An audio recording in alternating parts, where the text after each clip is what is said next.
মাহফিলের সম্মানিত সভাপতি সাহেব, প্রধান অতিথি সাহেব, বিশেষ অতিথিবৃন্দ, দূর দূরান্ত থেকে আগত আশিকার ভক্তবৃন্দ, অত্র এলাকাবাসী, পর্দার আড়ালের মা ভগ্নী, সর্বস্তরের মানুষের প্রতি আমার সালাম মোবারক জানাই। আসসালামু আলাইকুম। আমি একটা সূক্ষ্ম কথা আপনাদের সামনে তুলে ধরতে চাই।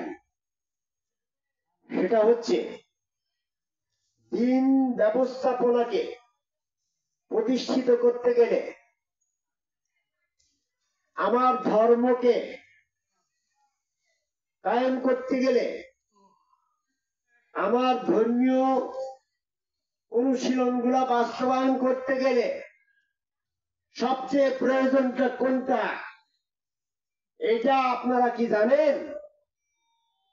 আমি কোরআন গবেষণা করে দেখেছি,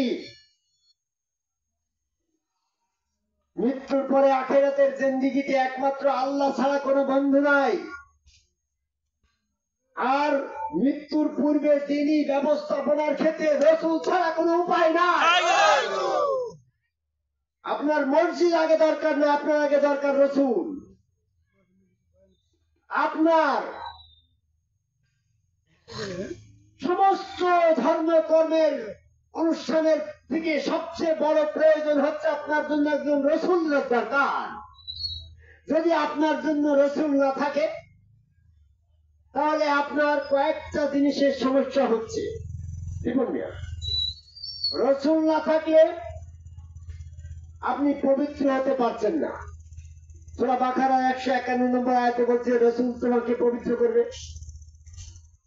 আপনি যদি রাসূল বাদে পবিত্র হয়ে যান, আল্লাহ পাকের আয়াতের উদ্দেশ্য ব্যর্থ হবে।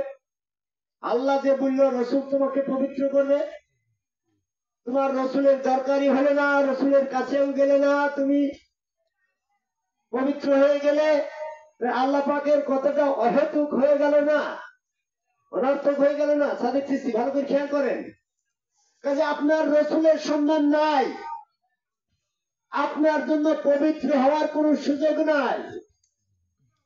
আপনার রোগ হয়েছে, আপনার প্রথমে ডাক্তার দরকার। আপনি ডাক্তারের কাছে না গিয়ে যদি রোগ সেরে দিতে, তাহলে ডাক্তারের দরকারটা ব্যর্থ হয়ে গেল না। রাসূল আপনাকে পবিত্র করবে, রাসূলের কাছে আপনি গেলেন না। রাসূলের নাম জপনায় যদি আপনার পবিত্র হতো, ডাক্তারের কাছে প্রেসক্রিপশন না করে ডাক্তারের নাম জপনা করেই তো আপনার রোগ সেরে দিত। কাজে হয়, কাজে রাসূলের কাছে যান নাই বিধায় আপনি পবিত্র হতে পারেন নাই। তাহলে আপনার দিনই ব্যবস্থাপনার কর্ম শুরু করার আগে, নামাজ, রোজা, হজ, যাকাত ইত্যাদি সমস্ত কর্মকাণ্ড করার আগে আপনার রাসূল দরকার। যদি রাসূল না থাকে আপনি পবিত্র হতে পারছেন না, আর পবিত্র না হতে পারলে আপনি নামাজ, রোজা, হজ, যাকাত কোনো কাজেই আসছে না। নাম্বার 2, আপনার আল্লাহর আনুগত্য করতে গেলে আগে দরকার হচ্ছে রাসূলের আনুগত্য। রাসূলের আনুগত্য করা বাদে আল্লাহর আনুগত্য করার কোন সুযোগ নাই। আমি কোরআন গবেষণা করে দেখেছি, যে সমস্ত আয়াতে বলা হয়েছে আল্লাহর আনুগত্য করো, সাথে সাথে রাসূলের আনুগত্য করো কথাটা বলছে। তার মানে আল্লাহর আনুগত্য করার জন্য রাসূল ছাড়া আল্লাহর আনুগত্য করার কোন সুযোগ নাই। আমি আরবিক সাহিত্যের পরে মাস্টার্স করছি, উপমা দিলে বোঝা যায়। আপনার হিস্টাসিন হয়েছে, অ্যালার্জি হয়েছে, হিস্টাসিন না খেলে অ্যালার্জি যাবে না। এখানে নোংরা আছে, ময়লা আবর্জনা আছে, তার সাথে ঝাঁটা লাগবে পরিষ্কার করতে। তাই মানে পরিষ্কার করো এবং ঝাড়ু দাও। তার মানে ঝাড়ু দেওয়া ছাড়া পরিষ্কার করার কোনো সুযোগ নাই। আপনার অ্যালার্জি হয়েছে, হিস্টাসিন খাও। তার মানে আল্লাহর আনুগত্য করো এবং রাসূলের আনুগত্য করো, একই আয়াতে বারবার বলা। এটা প্রমাণ করে যে রাসূলের আনুগত্য মানে আল্লাহর আনুগত্য করার কোন সুযোগ নাই। বুঝলেন না কথা? ঝাড়ু ছাড়া ময়লা পরিষ্কার করার যেমন সুযোগ নাই, তাইলে ঝাড়ু দাও, হ্যাঁ, ময়লা পরিষ্কার করো এবং ঝাড়ু দাও। কথাটা এরকম না? ঝাড়ু দাও, ময়লা পরিষ্কার, হিস্টাসিন খাও, তোমার অ্যালার্জি দূর হবে। তার মানে যে আয়াতে বলা হয়েছে আল্লাহর আনুগত্য করো, সে আয়াতে রসুলের আনুগত্য করো কথা বলাই এটা প্রমাণ হয় যে আল্লাহর আনুগত্য করতে হলে রসুলের আনুগত্য করা ছাড়া আল্লাহর আনুগত্য করার কোন সুযোগ নাই। অনেকেই বলে আল্লাহর আনুগত্য করার জন্য আমি নামাজ, রোজা, হজ, যাকাত, সৎকর্ম যা যা করার এইগুলা করব, আমার রসুল বাদেও তো আমি সৎকর্ম করার মাধ্যমে আল্লাহ পাকের আদেশ নিষেধ পালন করার মাধ্যমে আমি আল্লাহর আনুগত্য করতে পারি। একজন বলতে পারে পারে না? সরকার তো সেক্ষেত্রে আমি কোন গবেষক হিসাবে প্রেসক্রিপশন দিয়ে যাই, শোনেন, সালাত, যাকাত, সৎকর্ম এ সমস্ত স্পেসিফিক ভাবে আল্লাহর এক একটি আদেশ, তার মাঝখানে আল্লাহর আনুগত্য করে এটা আর একটা আদেশ।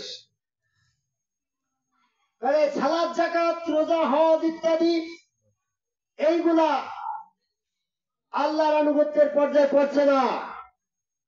কারণটা কি? পবিত্র কোরআন গবেষণা করে দেখলাম সালাত, যাকাত আল্লাহর আনুগত্যের পর্যায়ে পড়ছে না। সূরা আহজাবের 33 নম্বর আয়াত খুলে দেখেন, বলছে আকিমুস সালাত ওয়া আতুজ যাকাত ওয়া আতিউল্লাহ ওয়া আতিউর রাসূলাহু। সালাত কায়েম করো, যাকাত দাও এবং আল্লাহ ও রাসূলের আনুগত্য করো। তাহলে সালাত যাকাতের পরেও কিন্তু আল্লাহর আনুগত্যের আয়াত এসেছে। সালাত যাকাত দিয়ে যদি আল্লাহর আনুগত্য হয়ে যেত, সৎকর্ম করে যদি আল্লাহর আনুগত্য হয়ে যেত, কোরআনের সমস্ত আদেশ নিষেধ পালন করে যদি আল্লাহর আনুগত্য হয়ে যেত, তাহলে সূরা আহজাবের 33 নম্বর আয়াতে কেন বলল সালাত কায়েম করো, যাকাত দাও এবং আল্লাহ রাসূলের আনুগত্য করো? তাহলে আল্লাহ পাকের কথার গুরুত্ব কমে যেত না? কাজে আল্লাহ পাকের কথার গুরুত্ব কমবে না। সালাত যাকাতের কাজ, রোজা রোজার কাজ, হজ হজের কাজ, সৎকর্ম সৎকর্মের কাজ, এক একটি হুকুম, ওগুলো সব ফরজ। কিন্তু আল্লাহর আনুগত্য করো এটাও একটা ফরজ, আলাদা ফরজ। এই আল্লাহর আনুগত্য করতে গেলে আপনাকে প্রথমে দরকার হচ্ছে আল্লাহর আনুগত্যের ঠিকানা।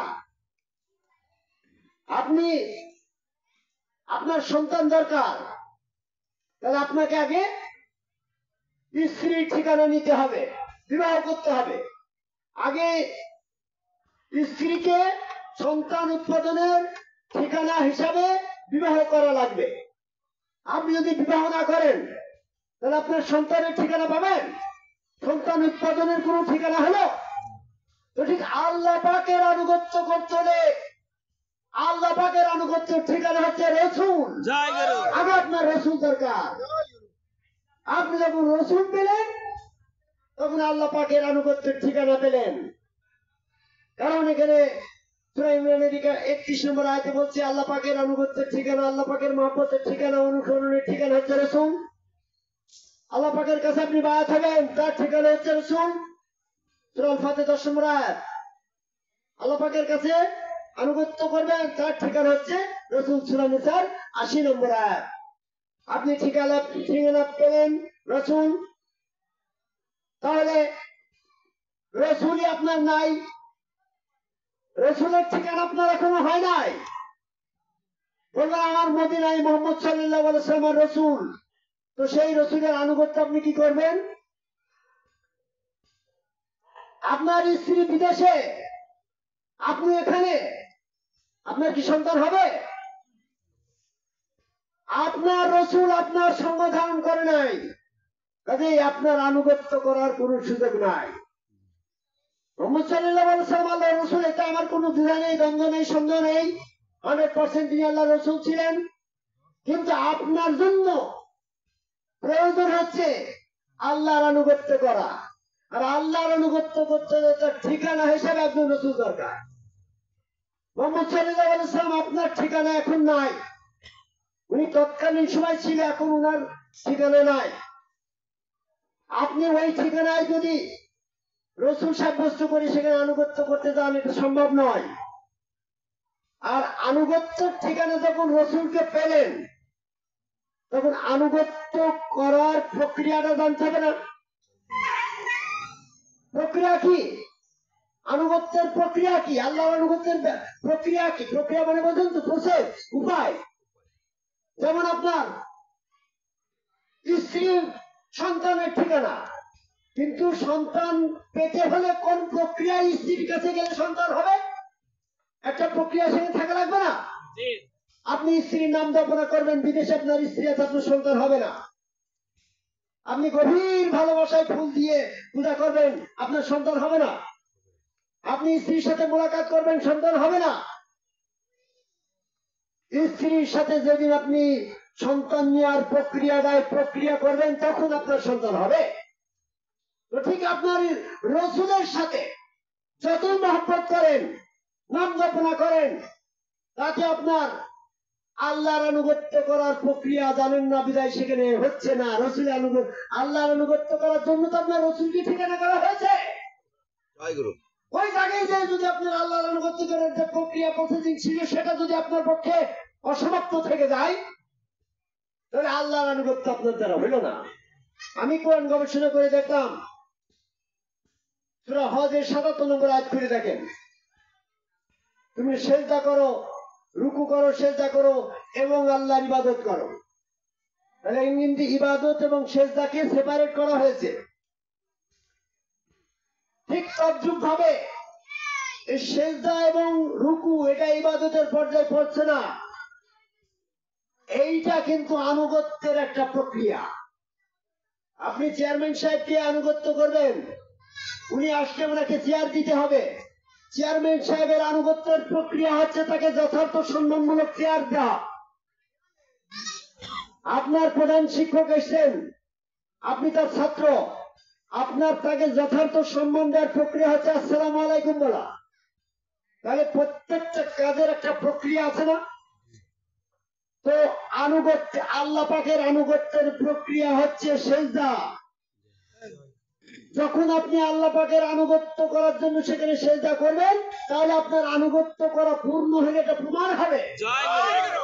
যেমন কিভাবে চেয়ারম্যানকে দেওয়ার আসার সাথে সাথে তাকে চেয়ার দিলেন, তাকে সম্মান করার আনুগত্যটা আপনার পূর্ণ হলো চেয়ার দেওয়ার কারণে। শিক্ষককে সালাম দেওয়ার কারণে আপনার সম্মান পূর্ণ হলো। তো আল্লাহকে সেজদা দেওয়ার মাধ্যমে আল্লাহর আনুগত্য করা পূর্ণ হলো। এই ক্ষেত্রে যদি আল্লাহর আনুগত্যের ঠিকানা হিসেবে রসুল হয়, আর সেই জায়গায় যদি আল্লাহর আনুগত্য করা লাগে, তাহলে সেখানে নিশ্চয়ই সেজদার মাধ্যমে আল্লাহর আনুগত্য করা লাগে। তাহলে রসুলের কাছে যে আপনার সেজদা দেওয়া লাগবে। তদ্রুপ ভাবে, যেমনটি ভাবে আপনার স্ত্রীর কাছে সন্তান নিতে গেলে সেখানে স্ত্রীর সন্তানের যে প্রক্রিয়া সেইটা করা লাগে, তাহলে আপনি সন্তান পেলেন। স্ত্রী সন্তানের ঠিকানা হিসাবে ওটা সার্থকতা ছিল। ঠিক তদ্রুপ ভাবে আল্লাহর আনুগত্যের ঠিকানা যখন রসুল, আর রসুলের কাছে সেজদার মাধ্যমে যখন আপনি আল্লাহর আনুগত্য করলেন, তাহলে রসুলকে স্বীকারোক্তি করার ঠিকানা, আল্লাহর আনুগত্যের ঠিকানা করার সার্থকতা পূর্ণ হলো। কারণ সেখানে তো আপনি সেজদার মাধ্যমে আল্লাহর আনুগত্য করলেন। এই জন্য বলা হলো মানাতি রসুলাহু ফাকাদাতুল্লাহ। সূরা নিসার ৮০ নম্বর আয়াত। আদম রসুল যখন প্রতিষ্ঠিত হলো, ওয়াসজুদুলি আদম, আদমের নিমিত্তে সেজদার আয়াত এসে গেল। সেজদাটা কিসের আনুগত্য? আল্লাহর হুকুমের আনুগত্য করা হলো। সেজদার মাধ্যমে আল্লাহর আনুগত্য করলো, আদমের না। আদম আল্লাহর প্রতিনিধি না? আদম হচ্ছে আল্লাহ পাকের প্রতিনিধি, আল্লাহ পাকের আনুগত্যের ঠিকানা। আদম রসুলকে সেজদা দিলে ওই সেজদা আল্লাহ পাকের আনুগত্যের বহিঃপ্রকাশ। কি বোঝেন না কথা? তাহলে আপনার রসুল নাই, আপনার পবিত্র হওয়ার কোন সুযোগ নাই। আপনার রসুল নাই, আপনার আল্লাহর আনুগত্য করার কোন ঠিকানা নাই। আপনার রসুল নাই, আল্লাহর আনুগত্যের জন্য যে সেজদা করার দরকার সেই সেজদা করা আপনার পক্ষে সম্ভব নয়। এই জন্য যার রসুল নাই, তার কোন ইবাদত বন্দেগীর কোন উপায় নাই, করার কোন সুযোগ আছে? এই জন্য আপনার মসজিদ বড় মোজাইক করার দরকার নাই, আপনার এরকম মাদ্রাসা করার দরকার নাই। আপনার দরকার সবচেয়ে দিনী ব্যবস্থাপনার ক্ষেত্রে একজন রসুল। সেই রসুল ব্যবস্থায় আজকের সমাজে নাই। আল্লাহ পাকের আনুগত্য করার সুযোগ নাই। পবিত্র হওয়ার কোন সুযোগ নাই। তারপরে রসুল তোমাকে কিতাব শিক্ষা দিবে। রসুল বাদে যদি আপনি কিতাব শিক্ষা নিয়ে ফেলেন, তাহলে সূরা বাকারা 151 নম্বর আয়াতে বললে রসুল তোমাকে কিতাব শিক্ষা দিবে, কতটা মিথ্যা হয়ে গেল না? এই কিতাবের সারমর্ম বুঝতে হলে আপনার রসুলের কাছে যে পবিত্র হয়ে কিতাবের জ্ঞান অর্জন করতে হবে। রসুল তোমাকে হিকমত শিক্ষা দিবে। যদি আপনি রসুলের কাছে না যান, তাহলে আপনি হিকমত জ্ঞান পাবেন না। যেমন কিভাবে মুসা আলাইহিস সালামকে আল্লাহ পাক হিকমত জ্ঞান শিক্ষা দেওয়ার জন্য খিজির আলাইহিস সালামের কাছে পাঠাইলো। এই জন্য আপনি যদি হিকমত জ্ঞান লাভ করতে হয়, তাহলে আদমকে ভাই সেজদাকারী একজন সমগ্র রসুলের সঙ্গ ধারণ করলে আপনার সেটা সম্ভব। এই জন্য আমি বর্তমান সমাজের মানুষের কাছে তুলে ধরতে চাই, নামাজ রোজা হজ যাকাত 5 ওয়াক্ত পড়েন, 10 ওয়াক্ত পড়েন, হজ একবার করেন আর উমরা করেন, আপনি 40 চিল্লা দেন আর না দেন, পীর সাহেবের কাছে যান আর না যান, আপনার একজন রসুল দরকার। আগে রসুলের ঠিকানা সাব্যস্ত করে রসুলের কাছে সেজদার মাধ্যমে আল্লাহ পাকের আনুগত্য করে শয়তান থেকে পবিত্র হবেন। এই আশাবাদ ব্যক্ত করে আমার কথা শেষ করে যাই।